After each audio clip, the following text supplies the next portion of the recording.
Okay, welcome to this week's Outfitter Tales, and this week we've got like a full episode for you, although the shorts are not very short, as we keep debating, but anyway, that's because I keep rattling on, so stop rattling on. So what we've got coming up for you this week, well, first of all, we've got such a lot of feedback from the dog training and the early days of my dog training, and people looking forward to Rab with his pups, and the gralloching, because you clearly want to see more and more of that, so we just put you another one on. So this is the old lad Oscar. So this was taken some time ago, so we're going to show you some footage that I'm not sure was aired, but anyway, it shows you the old lad working, and we've done a little bit more on gralloching. Shall we be honest? The reason we're doing this, guys, is because we've been really busy. We've not really had an awful lot of time to sort of... I keep saying that, but... Yeah, no, but we have. But we have. Well, he has. Well, I have as well, actually. Yeah, I have. Right, anyway, so what else we got? Oh, so we've got obviously Steve. Yeah, coming up with so Steve will be doing a little bit with his air rifles and stuff like that. So he'll be doing a review on one of the rifles, hopefully.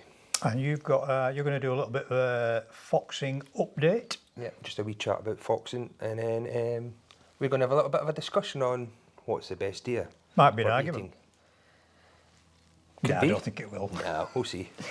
And then we've got, NocPix, a little bit of an update on NocPix. So that's what we've got in store for you tonight. However, coming up, first off, is the Oscar, my old lad, Weimaraner, doing his stuff. So hope you enjoy that.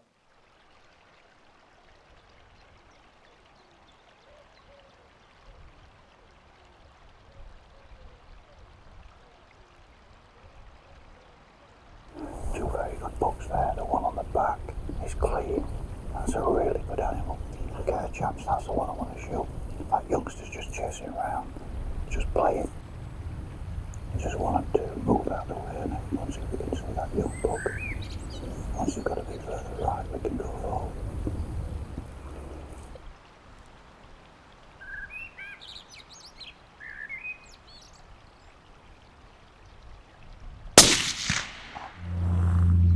What we had there was quite a nice buck, just a young doe with it. So we've actually taken the doe and left the buck to wander off, not particularly concerned. So we'll go and have a look, and got a nice tree up there, so we do a suspended gralloch. Okay, got a nice young doe. Dropped on the spot, that's what we want, good condition. Don't really like shooting does much at this time of year, but it's a game shooting farm. We can't really get on to do much until it's caught the birds up sort of beginning of February, and the winter barley is now just starting to flush, so of course what you're seeing now consequently is a lot of deer coming out of the woodland, and they're feeding on in relatively large numbers. I think we've seen about 11 this morning. So the farmer spoke to me yesterday, and I need to shoot one or two, so unfortunately it has to be done. It's a young doe anyway, so that's one less for him to worry about, and maybe I'll shoot one more perhaps. A follower or a kid, and then hopefully that'll just deter him a little bit, and then we'll be starting on the young bucks. So that's a good morning out. Okay, we're just going to do a suspended gralloch. We've got a nice little hawthorn here. Oscar's loitering, waiting for kidneys. Take the back legs off, just makes it easier hanging it in the tree, just on the flat joint, and hock it.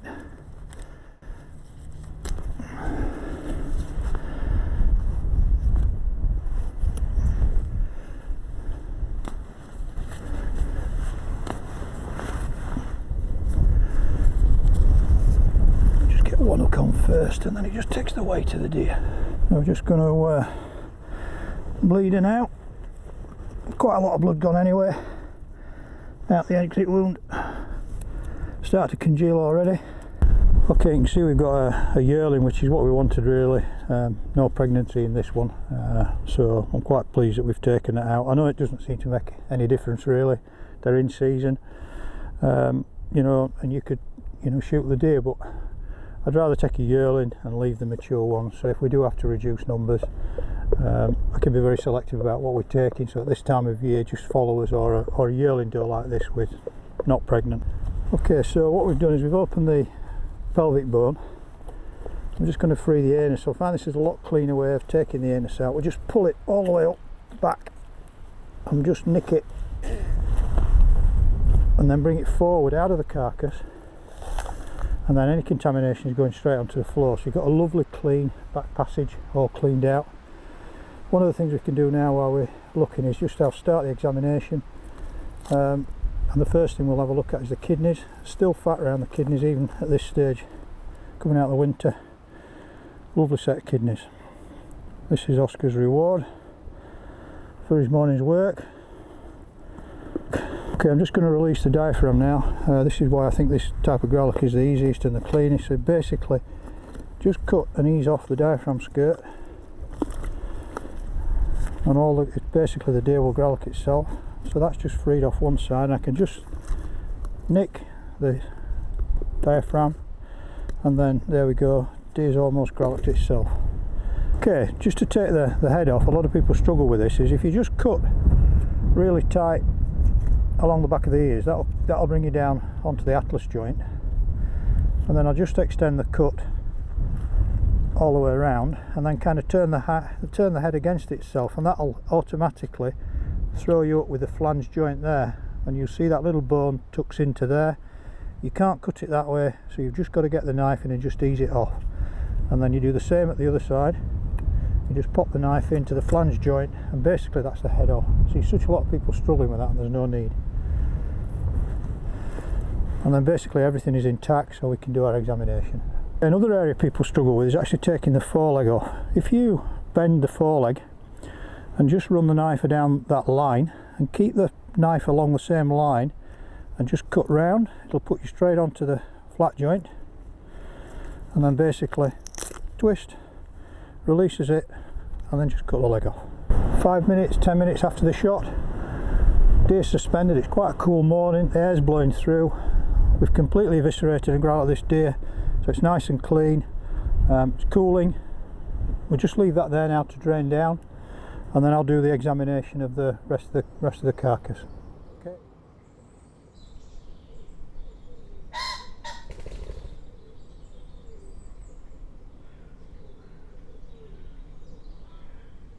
This is one of the reasons we're concerned. You can see why these new buds have been nipped off all the way around the tree. So this is actually the effect of deer browsing, so clearly there's been deer in here. Okay, the dog's starting to get quite interested now, so he's obviously picking scent up. I want to be a little bit careful going up over this ridge because of this skyline, but he's definitely picking up deer wind from over there. Dog's clearly got scent over there. That's deer. He only reacts like that with deer. Could well be laid down. If they're laid down in here, tucked in one of these hollows, it's going to be incredibly difficult to see, but there's definitely something up here.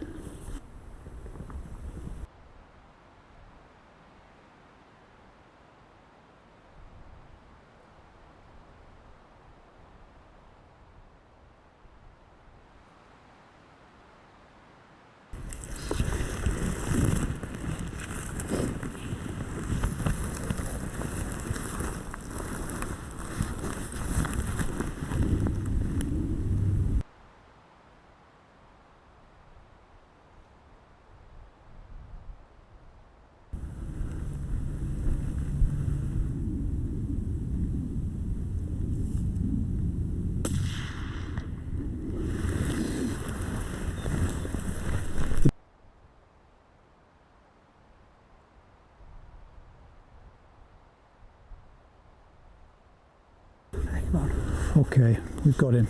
That's amazing how far that deer had run. Good boy. Dead. Good boy. Just proves the worth of a dog. I mean, the deer was shot probably 140, 150 yards the other side of the ridge, and we could see it in a kind of a death run coming down the hill, and then we lost sight of it. And it's actually come along a track and then turned and almost worked back up the hill again. Shots in the engine room. Nice little doe. It's probably not a deer that I would have taken ordinarily at this time of year now, but as you see in here, we've got 5 or 6 deer that we've seen in here, and unfortunately we can't open the gates and shoo them out. As I said, I would have had the opportunity to take probably 1 or 2 more of those from the position I was in, but I would never take a shot on a second deer. If I'd have seen that deer fall and I was happy it was dead where it had laid, then maybe I would have shot another one. But I think it's important to make sure you follow up your first deer and locate that and deal with it in case you've got a wounding situation, rather than end up shooting something else. So that's kind of why we did that. The trees here are not very big, but you can always engineer usually a small branch where we can hook the legs up and do a suspended gralloch. Bit of kit that I find essential now is the Apex Predator from Napier. Good piece of kit, I think, for guys doing level 2, particularly in Scotland where you've got to do a lot of walking.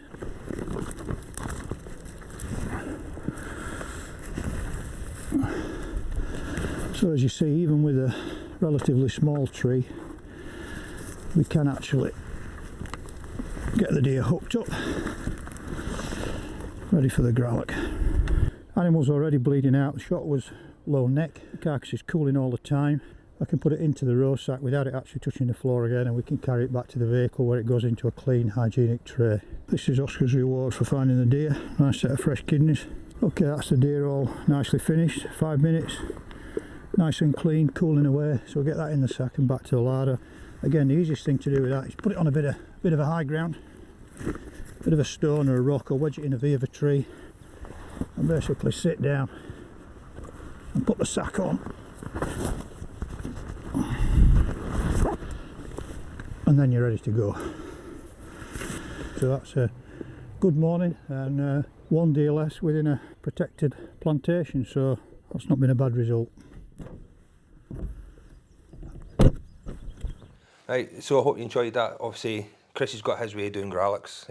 I've also got my way that I do some things slightly different from Chris. So in the future, we'll get some of my top tips. Yeah, and fun enough, the guy that was here last week, I'm a great advocate of suspended grallochs, but he was actually keen to.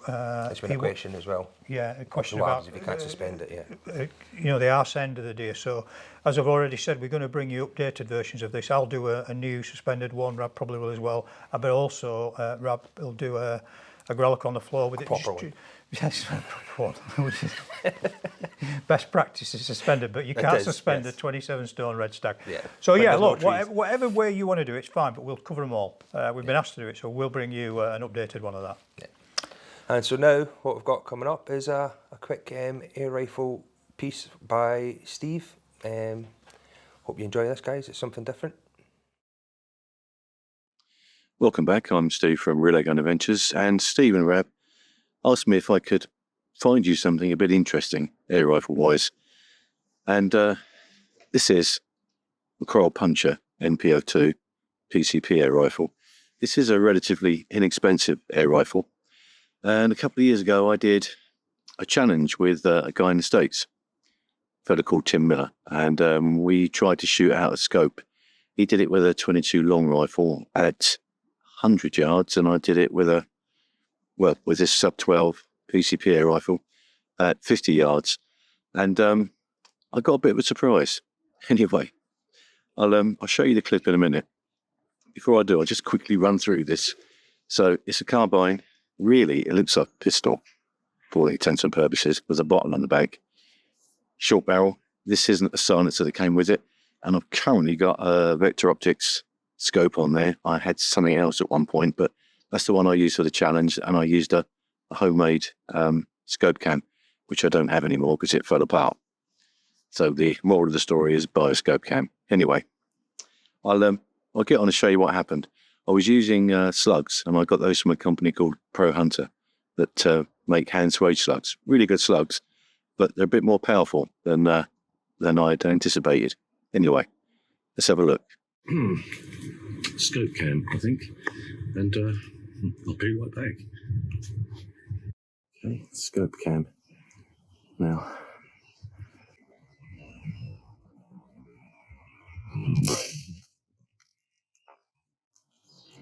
oh, holy cow!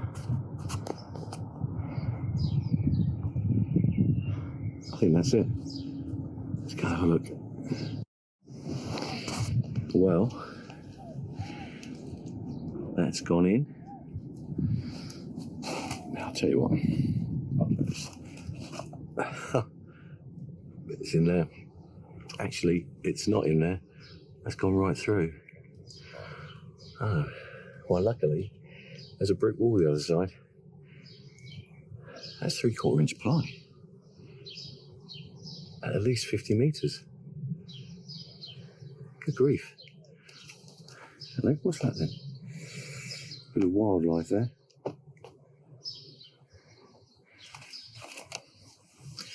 So there you go. We've gone all the way through. Out the other side, and all the way through. 3/4 inch sheet of ply. I think I may have to get the chronograph out. Anyway, that's probably the luckiest shot ever. So that was it. Obviously, I've adjusted this rifle more than once since then, but it does just go to show you change your ammo, particularly with some of these slugs. It's not that they fire any faster. If anything, they're probably a little bit slower, but they just retain all of that power.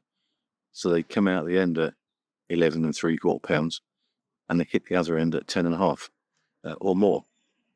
So you need to be mindful of that if you're switching up from pellets to slugs. Now, I've actually used this rifle a lot. It used to be my sort of go-to because it's little, tons of air on board, and it's pretty accurate depending upon scope configuration. I still like it, but it's moved down the pecking order there. But these are still a really good buy. If you want to get into PCP air rifles, you don't want to spend a fortune. They're a good option. I will say, and I keep saying this about PCPs, the gauge is on the end of the cylinder, which means you really got to look down into the barrel to see how much air you've got there. Hate that, really do. And so many now have put the gauge either underneath or in the side. Doesn't cost any more to do. It's on a lot of the budget ones. I'm sure Kroll will catch up. But apart from that, they're a good little piece of kit. And tons of air. So what more could you want? Anyway, that's enough of that. I'm going to get out of the way. See you all again soon. Bye for now. All right. Right, so foxing update. Where are we? Because Alex was speaking to me the other day about foxing. You've not been out for a while. Yeah, so we've not been out for a while for a lot of reasons. Obviously, we've been quite busy on the stags and stuff, but also the cover has been really, really high, and obviously they've just done all the harvesting and stuff, so all the cover's coming down.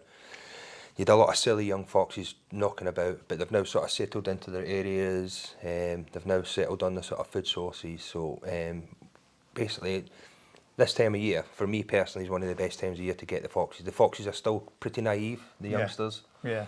So but they've kind of got a little bit more territorial now. They kind of see them in the same areas. Yeah, so basically this is them. They've established their areas for the winter. Obviously, they're not running about trying to mate or anything or partner up. That will obviously happen later on slightly in the winter, sort of January, February time, and then we'll get them. So we'll get as many, not as many, we'll try and manage a population to acceptable levels for the farmers. I mean, to be fair, you're quite on top of it, and there are plenty of foxes about. You'll never get totally, but you're reasonably well on top of it. But I think I am until the sort of, next retention start whizzing around. No, I'm not going to give any sort of organisation names, but not illegally dumping, but just basically putting foxes that they've captured and repaired into certain areas where they shouldn't be putting them, i.e. livestock farms. Do you think we get that here? I know for a fact we get it here. Really? I've had foxes with amputated legs and the purple dye and stitches and stuff. Yeah, I didn't know that. I think also fair to say that you've got time. Yes. Because after winter stalking now. So winter stalking, I'm finished quite early in the evening, so I've got plenty of time at night, and I'm not having to get up too early in the morning. So yeah, just that time frame's quite good. So hopefully we'll be getting a few videos for the next few weeks with some detailed foxing. I'll be doing a bit of rabbiting as well, now that the nights are drawing in as well. Yeah, we'll try and film some of that. Yeah. Get some decent weather. Yeah. Right then, best eating deer. We know what each is going to say anyway. Yeah, but people ask us. Right. Are we going to do order of preference, or are we going to do? No, just what. Your order of preference is slightly different from mine, isn't just slightly, yeah. But only marginal. But there's no better deer for me than a young, year-old seeker, whether it's male or female. For me personally, and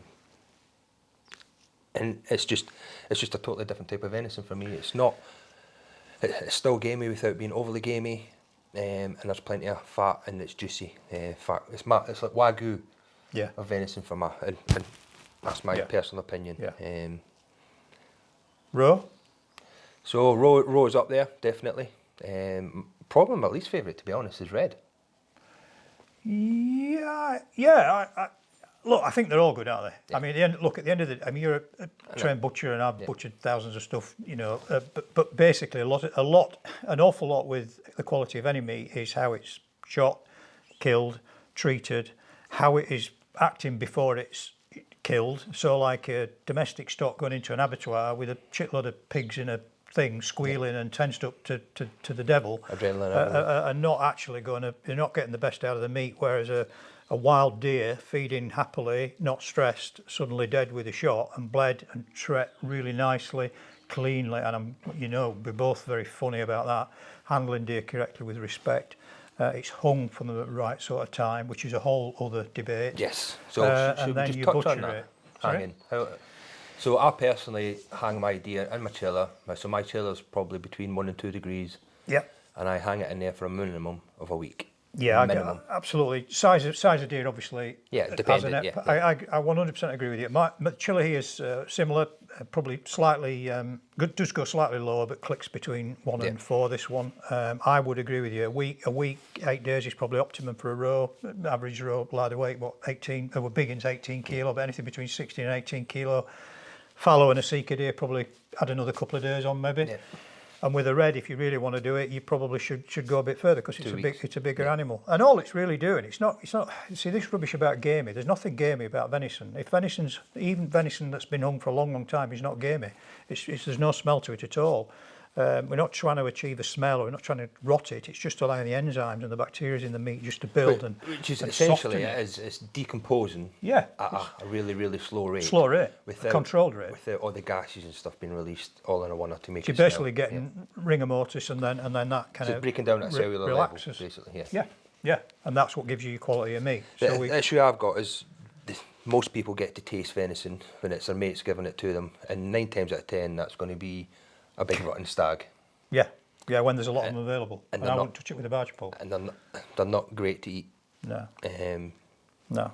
So I think like all venison shot at the right time of year, which for most deer species is all year round. Females you can shoot all year round. You're not going to alter the quality, clearly, as we've just touched on with rutting deer. You are, and that's less so in roe, for example. They don't. I mean, they're still a bit stressed and lose a bit of condition, but you've not got the rutting sort of smell like you get on a that red. loss of condition as well. Obviously, they can lose up to a third of their body weight over the period of the rut. If you're shooting them at the end of the rut, they don't eat, so they've not got the nutrients and stuff going through their bodies. It's just a stress. Fully on the go, full of adrenaline, full of testosterone. You've only got to look at the internals when you're doing your gralloch of a rutting stag. Pale. The liver's all pale. All hard. The lungs are all, a bit looks like TB, but yeah. But to go back to it, I would agree with you. Really, I would be hard pushed between roe and Seeker. Seeker would probably edge it for most of the cuts. Certainly the muscle groups, the top side, silver side equivalents. Strip loins and fillets, absolutely fantastic. If we were talking strip loin, I'll probably go for roe strip loin over Seeker strip loin, but it is it's just personal preference, I think, for me.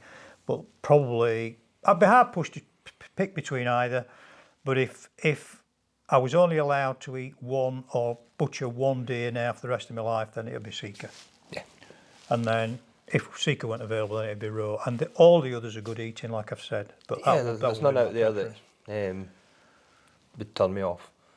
I think I would agree with you with red. I would probably not. It wouldn't be my preference, but it's really, really good. But a yearling hind, or yearling calf, yearling hind, or a young stag in July, that's coming off, which is on its prime, coming off here. Or even a big stag in July. Yeah, absolutely. I mean, because it's been feeding on round here. It's been feeding on crops. And browse. You see it when you're beginning of the season. If we've got a couple of cull animals to do, they're just full of fat. Oh, they're full of fat, and that's it's hard to find the kidneys. I think that's the other thing with Seeker. I've never seen. I mean, deer. At certain times of year, deer have got fat on them. A lot of time of year, there's not much fat on them. Hence, part of the reasons why it's really good red meat. Probably the best red meat you can eat. But one exception to that is Seeker. Seeker is more beef-like to me. It's more beef-like in texture when you look at it. The Colour? The colour is more beef-like. It cuts like beef, and the fat. You can have an inch and a half, 2 inches on the haunches. And from crap feeding. Yeah. Sika managed to produce fat from rubbish. I mean, the forests in Argyll, they've not got access to crops, game feed. They're feeding crap all the time. But and they are fat. They produce super quality. If that's making me quite. In fact, full enough, and I keep saying to Rab, I'm going to get a couple this week. Rab's been down in Argyll now for the best part of a month, I think, on and off. And all right, admittedly, it's clients that are out September. with you. And we've had some clients that have been fannying around and not shooting stuff when they should have done and missing and all the rest of it. But my wife ordered a really nice young Sika pricket about 4 weeks ago, and we're still bloody waiting. So she said to me the other day, and this is absolutely true, you need to get your backside off down to Argyll because that Rab's useless and go and shoot a deer. It's not he's useless, it's just that he's hampered with clients. She did. And what I forgot to also say was... She's also got to remember, I'm not shooting. No, I've told her. I said that. Anyway, it's just that's an not excuse. friends anymore. We're just not guiding sufficiently well. Can you get them into about 5 yards so they can't miss? And get the Sika to come out in daylight so they can see them. Exactly. It's quite easy, really. Yeah. And by the way, have you turned your phone off? Yes, I have. I haven't. I've just remembered it's sat in my pocket. And it's not gone off. I hope to Christ it don't go off again. Anyway, that's enough rattling on. So, NocPix, yeah, that's it. So basically, NocPix, waiting still. Unfortunately, I hope to have the kit to give you an unboxing and initial thoughts and then long-term review. There's been such a massive demand, I think, generally, huge interest in it. But you've got some gear, haven't you? Or you can't? No, we've got gear in stock, but obviously we can't just... This is Talon Gear. Yes. So plug for Talon Gear. Yeah, Talon Gear. If you need any NocPix stuff, give us a shout. So there was a small batch arrived in the UK probably last week now that you're watching this, and basically most of them have been sold on pre-order. Yeah, so there's not enough equipment out there for sort of well, there's not demo kit, and it shows you how much interest there is in it, because there's quite a few people like me that they're going to get kit into the hands of to test and have a look at and give early thoughts on, but not many people have got it simply because they're just struggling, aren't they? Obviously, I've creating a stir. Obviously, I've got my sort of thermal that I use day in day out at the moment, which obviously people that go into the Talon Gear stuff know. But I think the NocPix is going to be the new. It's a new kid in the block, although it's Infrared, sister company. Well, I mean, I'm working with Infrared now, as you know, and I love the Infrared gear. I think it's mid-price range, and to be honest with all the thermals I've used and tested, this one is the best simply because the price range is mid-range, but the quality is, I would say, upper range, and the functionality of it and the ease of use is absolutely brilliant. And I like the size of it as well. I know you've got your thoughts on... The one good thing about the NocPix stuff is basically the distributor, which is Hawk in the UK, they've got their staff have been taken away and they've been showed how to do all the fixing, the servicing and everything, so you don't have to send it away back to anywhere. Everything's done in the UK. And I know the guys at Hawk, they'll be turning things, they'll be turning them around. We've really done quite a lot, well, you particularly, but I know I've done quite a bit with Hawk, and it's a good setup. And it's one of the main bugbears of even the bigger sort of thermals. It's got to cross the pond. The bigger companies, it's got to go away, and then obviously you're paying thousands for a bit of equipment, and then something's wrong with it, you send it away, you don't get it back for months. It's not good. No, so that should be good. Yeah. I think I reckon they should ship us out to China just to film the factory. Any sponsors out there want to sort of stump up for a trip over to China? Infrared. Just watch this space. Anyway, guys, right, okay, that's rattling on enough because this long will be getting extra long. So I hope you enjoyed it this week, and we will bring you more of a show next week. Yeah. When we get around to hopefully get some time to do some original stuff. But anyway, so it's good night from me. And I'm just, how busy we are, I'm now about to head straight up to Argyll from doing this. So it's a good night from me. And as a remember, watch this space. We might be coming to you from China. Cheers, guys.